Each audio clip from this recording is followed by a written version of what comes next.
Sanibonani kona wonke ama-poppers ku-2024 siyabonga nje kakhulu ukuthi niqhubeke nisupport abafowethu yabona nje le podcast le siyenzele lokho nje ngesomthetho yabo ukukhombisa ukuthi siyan appreciate then introduce even na kwi team yabona nje to everyone osubscribe ile page ni kuyisibusiso kakhulu kuthini nikwenzayo yabona ukwenze nje nakwabanye niqhubeke futhi yabona ni usupport kakhulu umsebenzi wethu because even this year siniphathela izinto nje eziningi kakhulu yabo siniphathela izinto eziningi kakhulu ziningi izinto that we working on with my team and ngiyazi ukuthi abantu vele abaningi bajwayele ukubona mina nje yabo kungazuthi imina mhlawumbe owenza yonke lento esukuyenzeka kodwa mina umsebenzi wami soku-interview i-guest esukikhona kusuke kunabantu nje aba-behind the scenes kusuke kuyibona abantu abaphethe ama-camera yonke into andibona abantu namhlanje ngifuna ukuthi yabona nibazi nje nani yabo going forward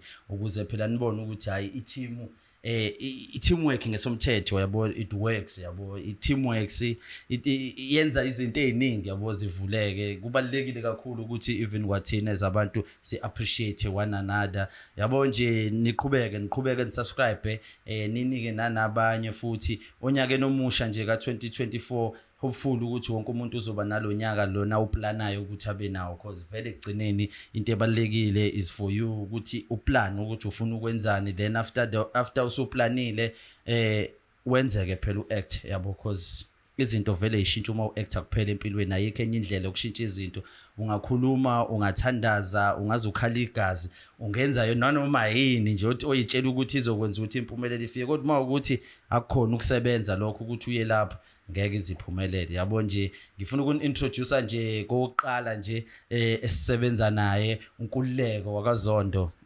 ozabafa kuhamba kahle sibona siyaphila njani sibona ama-poppers amahle sanibona ya bahlezi bekubona ungale bengakubona uhlezi ubona wama-guest kuhle ukuthi nabo baze bakuboneke namhlanje yabo so nje awuke nje ubachazela ukuthi nje ubani. Okay, igama lami uNkululeko Zondo ngisuke endaweni eMayville eMkhumbane Khesomena kodwa engisuka khona kaMaphumulo eMshani North Coast. La wenza kahle ibale lesemakhaya yabonga bashinga pha kungabe ngazothi wakhiwe eMayville. So manje uqale nini ke wena ukusebenzisana neNawe Upopile?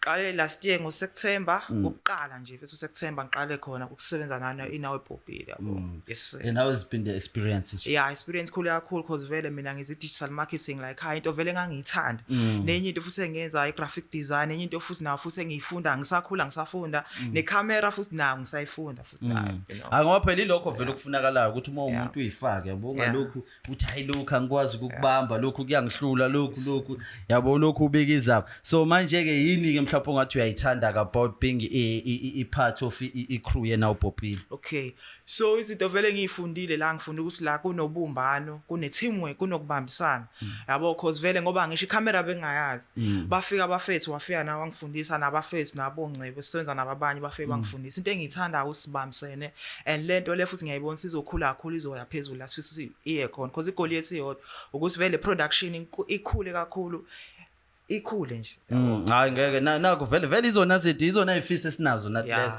yabo ukuthi kulonyaka sikwazi vele ukuthi sibangene waya ngoba kumele bangene so ke manje so manje mhlawumbe iphiki message nje ongafuna ukuyidlulisa kuma-poppers ku-2024 yabo going forward. Alright, so i-message engifuna ukuyidlulisa ama-poppers amahle bafethu let's work hard asiphusheni cani support and subscribe bafethu sina sontile vele context egrand emnandi sharp nawe yazi specific ezimnandi yona podcast ile la eThekwini kaZulu face ehamba phambili lokho vese hayi ngeke siyabangena kanti la sichemile futhi yabo sina shaya isipande yabonga kakhulu. Okay, thank you awuze nawe nceba ngifuna niyibone i-team yami namhlanje yabona i-team yami namhlanje nizayibona yonke ke namhlanje ke yabona nizayibona yonke hamba kahle. Hayi kaphela ayikade ke sisebenza besisebenza sisebabili yabo sayishutha nakumbuka ikamera sayo wathasazeme okay nje kubachazeleke nje wena ukuthi ubani ke nje ama-poppers mina nguNcebo wakamkhize ngiphuma eXopo kahle kahle indawo ngihlale kona semhlabashana esitolo esimnyama kodwa ngokukuzinza leThekwini ngila eMasgrave. Ngiyathemba ukuthi bayabona ukuthi abantu baphuma kuma background ahluke kanjani yabo asiphumi ngandawonye hlangana eThekwini nje kuhlanganwe ngesipani yabo kuyiyona into ebalekile vele so ke wena kambe vele sesishilo ukuthi ukade waqala kodwa kubatsheleke nawe ukuthi uqale nini wena usebenza Nawe Upopile.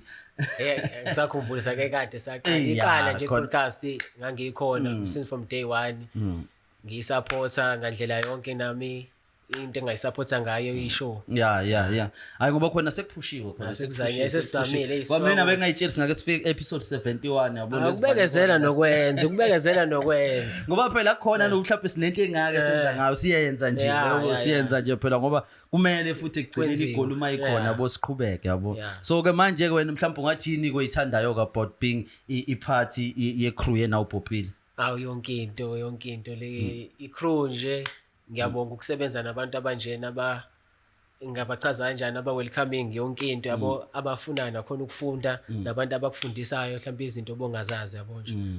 Hayi ngoba phela vele kumele nathi sikhuleni yabo kulonyaka vele I feel like engazuthi unyaka wethu lo yabo. Hayi ngithemba kanjalo nami.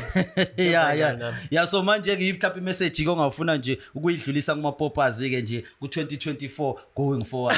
Njengoba seshini ufethu nabe ushini usatshenza wafethu isikhathi sokuphupha sekho manje yenza manje u2024 akube kanje unyaka wakho ogcina lo uphila kusebenza uphushe ngempela isikhathi sokudlala sanalwanyaka lo siphuma kona siqhubeke na 2023 ngokuyasetshenzwa kulonyaka ngeke. Hayi ngiyabonga kakhulu. Okay ke nawo ke manje ke senzo introduce uShedeli ozaShedeli.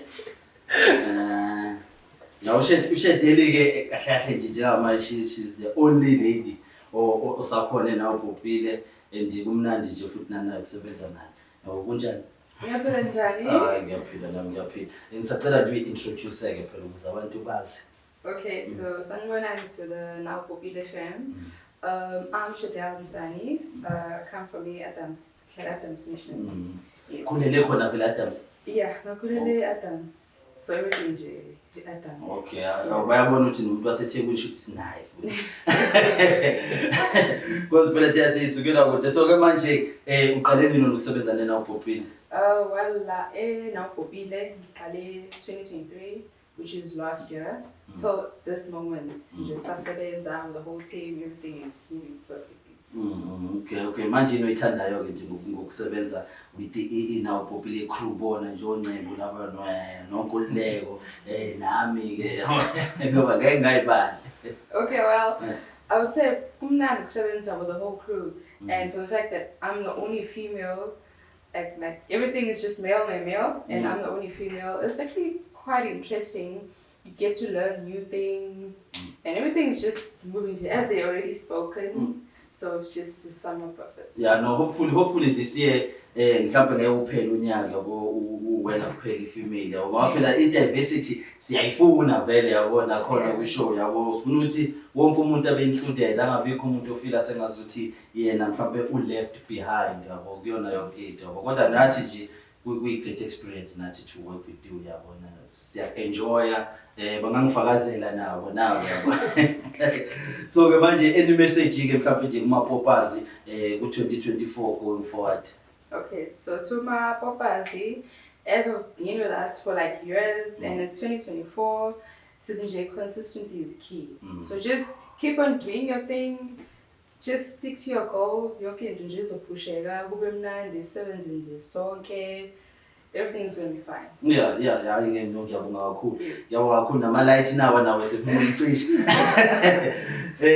Nani ke babukeli ke iyona crew le nibafollow nje nanabo kuma social media platforms zabo bakhule nabo yabo because kufuneka ukuthi wonke umuntu akhule ufuna ukukhula ishow sikhule nathi personally yabo kungagcini ngokuthi ukukhula ishow kuphela because ngeke izifike to that level uma ukuthi nathi asifiki kuyona leyo level. So ngicela nisubscribe ke nje na ku podcast Happy 2024 yabo siyagijima kakhulu kulonyaka. Signing out. Thank you.